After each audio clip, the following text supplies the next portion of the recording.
market or the entire shipping market, you can see that in the dry bulk market,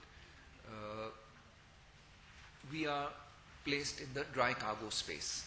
And in the dry cargo market, we are in two size categories.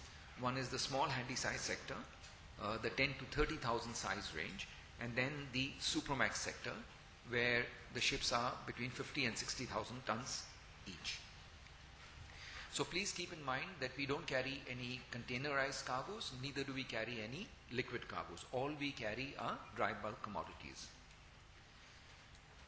This is a snapshot view of the company at different dates, and it tells you how the fleet has been changing.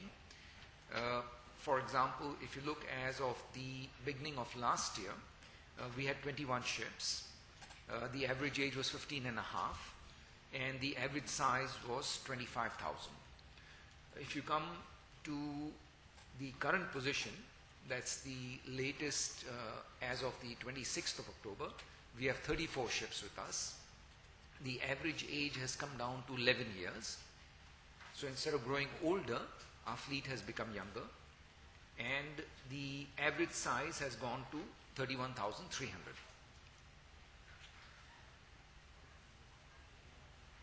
This is a long view of the Baltic Dry Index, and it shows you the index starting out in 1985 and going up all the way to the current position.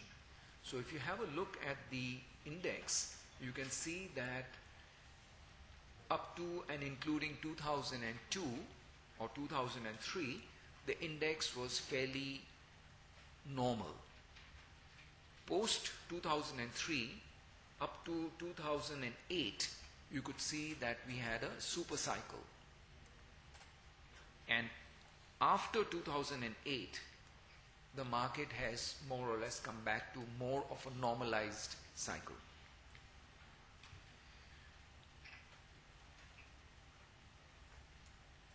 If you look at the averages, then the averages sort of show you a better cyclical pattern, and if you were to look at from 2002 onwards, you would see that 2002 would have been a low point of the cycle, 2004 would have been a high point, 5 and 6 would drop once again, then 7 and 8 would be again the super cycle, and then 9, 10, 11 and 12, you can see how the market is correcting and becoming more normalized.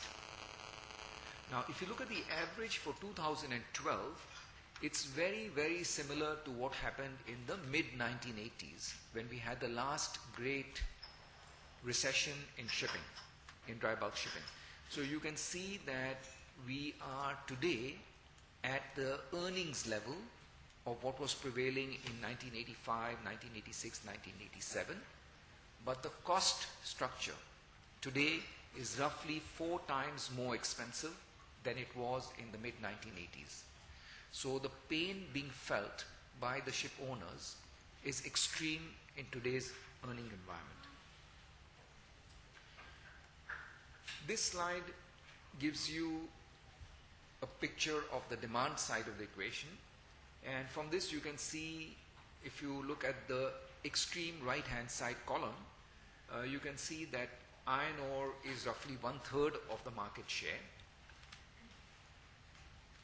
Thermal coal and coking coal put together is another third roughly, and thereafter you have grains and other bulks which make up the balanced third of the market. Please keep in mind that the handy size sector is only in the grains and other bulk part of the market, while supramaxes do carry coal, and they also sometimes carry iron ore, but quite rarely. This chart shows you the seasonality factor. If you were to look at the seasonality in terms of the blue line, which is the average between 1985 and 1999, you can see quite clearly that during that period of time, there used to be always a very sharp slowdown during the summer months. And the reason for that was twofold. Firstly, the OECD countries generally go on holidays during that time of the year, and since they're all based in the northern hemisphere, their holiday season is the same. And as a result, a month or so before the factories shut down for the holiday season and a month after the factories reopen, bulk commodity movements slow down. Secondly, the grain movement in the southern hemisphere generally completes by the month of June, and the grain movement from the northern hemisphere only starts in the month of October. So between the months of July, August and September, in general, grain movements come down quite sharply, and as a result you can see that the cyclical or the seasonality of the Baltic Dry Index is very clearly defined. Now, post the turn of the century, something different happened, and that was China. Once China came on and became the manufacturing capital of the world, the seasonality pattern sort of changed. We still had a sort of a weakening in the months of July, August and September, but it was never as sharp or pronounced as prior to the turn of the century, because in China there are no major holidays during the summer months, and their factories are running at full speed during that time, and therefore raw materials going in and semi-finished and finished goods coming out of China continue at a normal pace. But if you look at the month of February, when China goes for their annual Chinese New Year holidays, you can see how sharply the market corrects during that time of the year. But the correction is very short. It doesn't last for a long time, because in Asia, when we take holidays, it's for a week or maximum 2 weeks at a time, and thereafter everything starts to come back to normal. Unlike the Western world, where their holidays are between 1 and 2 months long. So you can see the Chinese New Year impact on the seasonality is very pronounced during the months of January and February. But it's a short, sharp 1 week, 2 week type of slowdown. Now we're going to discuss the supply side.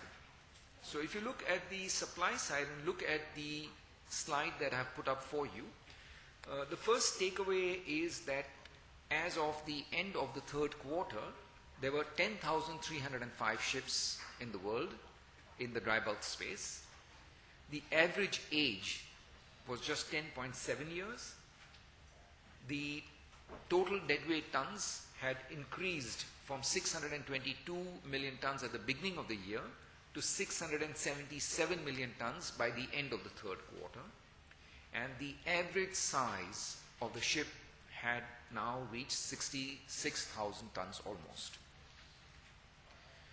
If you then look at the lower part of the slide and look at the changes that have taken place between each of the sectors in the market, you would see that by deadweight ton terms, the small handy size sector had actually shrunk by almost 4.5%. Whilst if you looked at the cape size sector, you would see that it had grown by a gigantic 12%. So within the dry bulk space, you can see quite clearly that the supply side in the small handy size sector is actually weakening, whilst the supply in the larger sectors is increasing quite sharply, especially in the Panamax sector. The supply is going to get further enriched, because if you look at the balance or the last quarter of 2012, there is another 55 million deadweight tons of ships still to be delivered. Next year, there is a 63 million deadweight tons of ships still on order. And thereafter, the supply starts to drop down quite sharply. Again, if you look at within this sectors you would see that the maximum supply